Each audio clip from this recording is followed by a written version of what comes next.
Run with me while I tell you the thing nobody says about starting over. Let's go. I'm gonna do easy 5K today while we do confessions.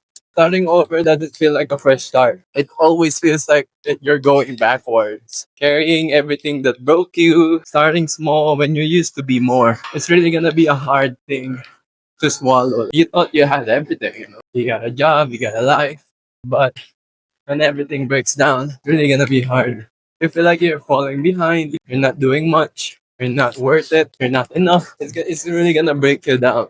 And I experienced the same thing. I didn't have a choice. I was really at my lowest, like rock bottom. But one thing that it really helped me to move forward each day, every step that I make, even just showering, making meals for myself, it is a big step. Yun, don't do extraordinary things if your mental state or your status right now isn't normal.